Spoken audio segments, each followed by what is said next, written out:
Next up from Cecina Memorial High School is Jacob Hansen.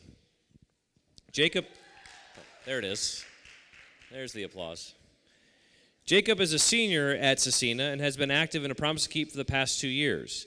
He has ran track for 3 years, played men's volleyball, and participated in Key Club and the Right to Life Club all 4 years at Cecina. Next year, he is planning to pursue a business administration degree at Ball State University.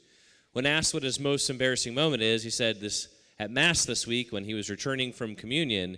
As he was heading up the bleachers, his pants caught on the bleachers and ripped in front of the entire school. Ladies and gentlemen, Jacob Hansen.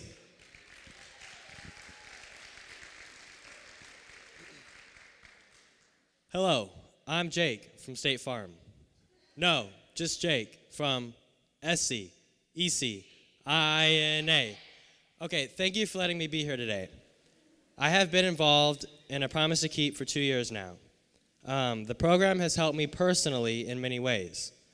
I would like to speak about my friends and I and our ways that we help each other with relationship advice. Particularly, I like to talk about one person in particular. She's like my little sister. We talk about everything, tell each other everything, probably way too much. But she's with a guy right now, and they're just what most would say, talking. And his definition of how things should be taken versus her definition is a little bit different. And so this program has helped me to give her good Christian and moral advice on what is right and wrong in her steps towards a relationship with this guy. And speaking of relationships, a big misunderstanding, in my opinion, that people get wrong about dating is that people think that it means a couple is already assumed to be boyfriend and girlfriend, when in reality, dating should be simply a chance to get to know the other person. The purpose of dating should be finding out whether or not you possibly want to pursue a relationship with that person in the future. Now, how many seniors do we have in here? Ooh, that's a lot. Okay, so as we go to college next year, or trade school, or a job, wherever you guys pursue, we're going to face a lot of more challenges. We're going to stray away from our friends. We're going to not have always someone to lean on necessarily.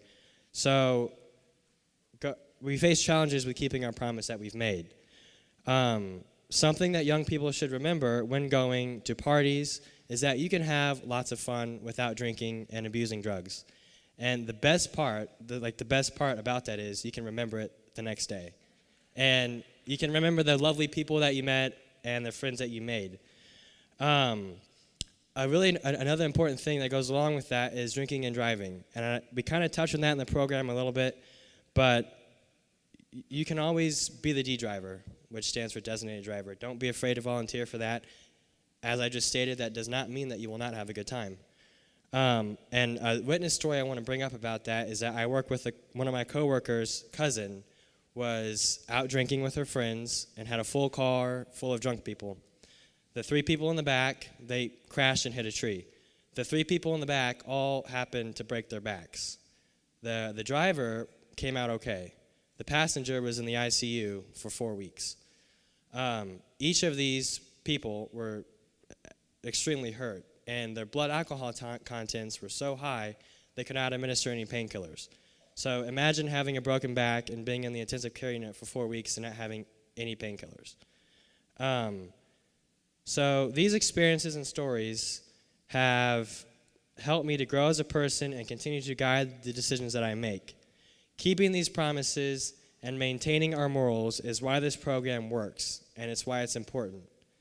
Having the ability to hear and share the witness stories given, and to those of us that are promised to keep, is an advantage that we have in overcoming the obstacles and temptations that we will encounter in our lives.